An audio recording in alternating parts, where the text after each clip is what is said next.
Saudações aos integrantes do nosso grupo de estudos. Eu hoje quero retomar o exame de Ideologia e Ciência, um tema da maior relevância para levarmos adiante as nossas investigações. Se formos nos perguntar o que vem a ser ideologia, o que é ideologia, naturalmente que a primeira resposta que nós vamos encontrar é de que ideologias são sistemas de ideias. As ideologias têm por finalidade, então, pôr em ordem um sistema de ideias que o ser humano utiliza nas suas relações com o mundo da natureza, consigo mesmo e com os demais indivíduos. Então, nós poderíamos, em primeiro lugar, dizer que a ideologia mais conhecida é a ideologia que trata das ambições humanas, que trata das ações humanas, que são as ideologias políticas, que são produzidas com o objetivo de conduzir o homem em relação a determinados comportamentos ou ações em relação aos demais indivíduos na sociedade em que vive.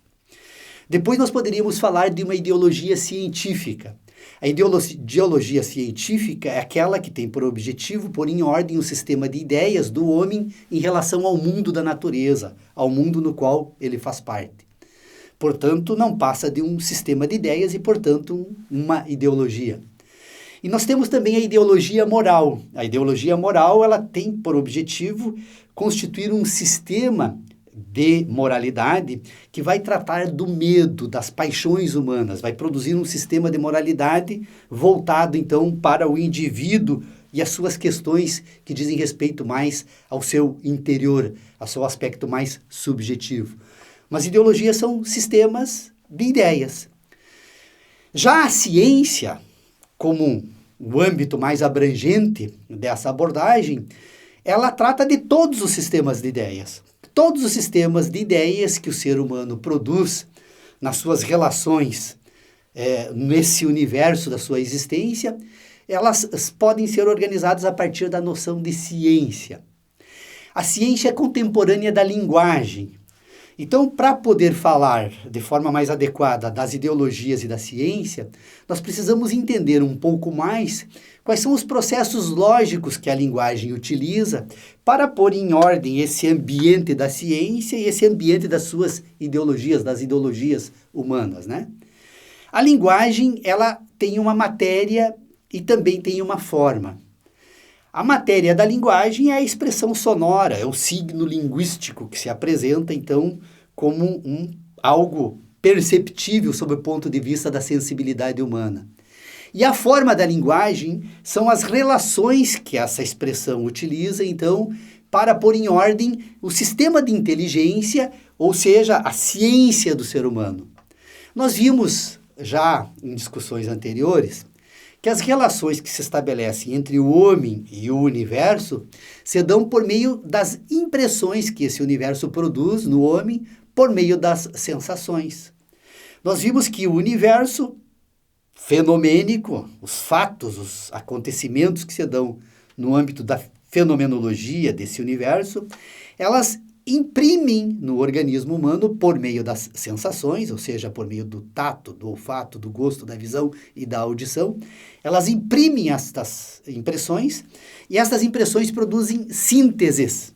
que são agora, então, memórias dessas impressões que o organismo humano acumula no curso da sua existência. Pois bem, toda vez que fazemos uso, então, da linguagem, de uma expressão linguística,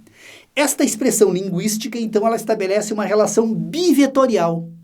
Ela aponta, então, a linguagem para a impressão produzida, para a memória da impressão produzida pelo universo fenomênico,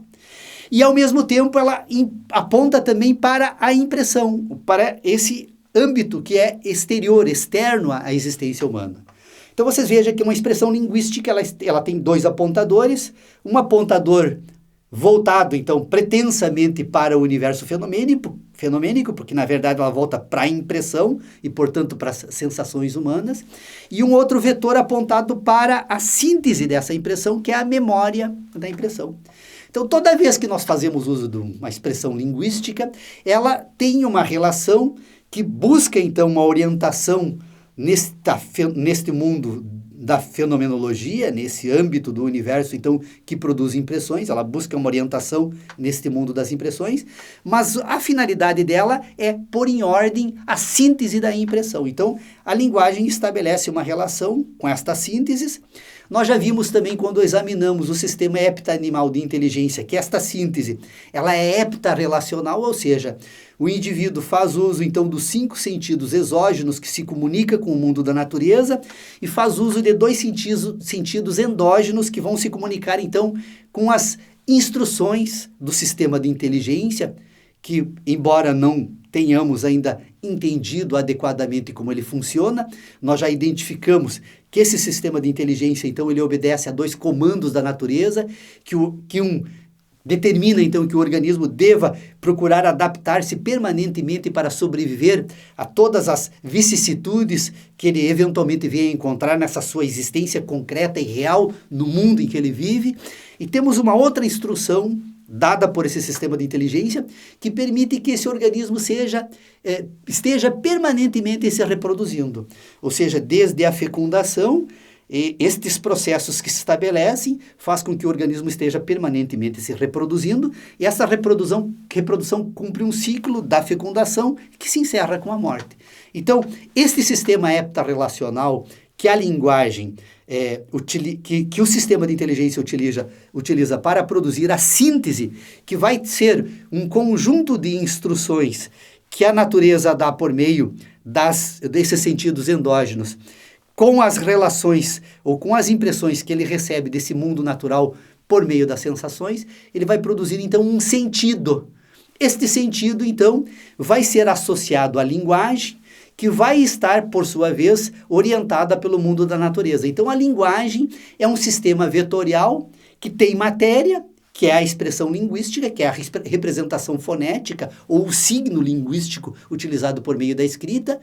que aponta, então, para o mundo da natureza, que é a fenomenologia, que vai nos explicar como isso funciona, então, por meio das sensações humanas, e também aponta agora para esse conjunto de sínteses, que é aquilo que vai dar, então, sentido à linguagem. Ao dar sentido à linguagem, então, ela passa a ser um meio que o indivíduo utiliza não apenas para produzir a ciência, produzir as ideologias, mas também agora no conjunto de indivíduos em que essa linguagem passa a ser utilizada, estas associações do sentido e essas associações do universo passam a ganhar um sentido intersubjetivo. Ele pode ser utilizado, então, as expressões linguísticas agora, não apenas para o indivíduo produzir a sua ciência, mas para que também os outros indivíduos que também produziram a sua ciência possam fazer uso da linguagem para compartilhar, então, agora, este conjunto de relações que serve de orientação para o sistema de inteligência e que serve, então, agora para produzir as culturas, ou a cultura humana, que, em última análise, vai servir, então, de meio intermediário entre todos os indivíduos para estabelecer esse ambiente de inteligência que serve à existência humana em sociedade. Então, se vocês perceberam o tema tratado, a importância do tema tratado hoje, nós vamos verificar que ideologia e ciência são 2 modos de tratar de um mesmo tema. São sistemas de ideias. Enquanto a ciência tem um âmbito mais abrangente, porque vai tratar das relações formais e materiais que produzem o sistema de inteligência, a ideologia agora ela vai ter vai tratar de um sistema aplicado. Como eu disse, ela pode tratar das paixões, né, e das ambições humanas e, portanto, ela pode ser orientada para as ações humanas no âmbito da política, ou ela vai tratar das paixões e dos medos humanos e vai tratar de um ambiente de moralidade que o indivíduo vai utilizar. Obviamente que as ideologias não se apresentam de forma separada como eu estou tratando aqui, eu estou apenas fazendo alguns recortes para mostrar que é possível dar um enfoque voltado um pouco mais para a moralidade, ou um enfoque voltado um pouco mais para a política, ou um enfoque voltado também para a própria mundo da natureza, porque o conjunto de ideias que o homem forma a respeito do mundo natural não passa de uma ideologia científica, porque esta ideologia, esta ciência que nós utilizamos do mundo da natureza, ela tanto não é rigorosa que sistematicamente os indivíduos passam a reformular a ciência da natureza na medida em que ampliam as suas competências técnicas de abordagem destas relações que esse mundo natural estabelece com as sensações humanas. Eu chamo a atenção, antes de concluir esta abordagem ainda, para a necessidade, quando formos falar de ciência, de falarmos da ciência empírica e da ciência pura. A ciência pura é aquela que vai tratar com as noções de espaço, de quantidade e ordem, que não têm relação alguma com o mundo da natureza fenomênica, elas servem apenas para pôr em ordem o sistema de orientação da inteligência humana. E também podemos falar da ciência empírica, que é aquela ciência, então, que vai estabelecer agora um conjunto de noções que dizem respeito às causas e consequências que ela consegue examinar a partir das impressões que esse sistema produz no seu organismo e das sínteses que o organismo produz por meio do sistema de inteligência. Eu espero que tenha conseguido, se não pôr às claras esse tema que é extremamente complexo, pelo menos chamar a atenção sobre a necessidade de pensarmos um pouco mais sobre isso. Muito obrigado e até o nosso próximo encontro.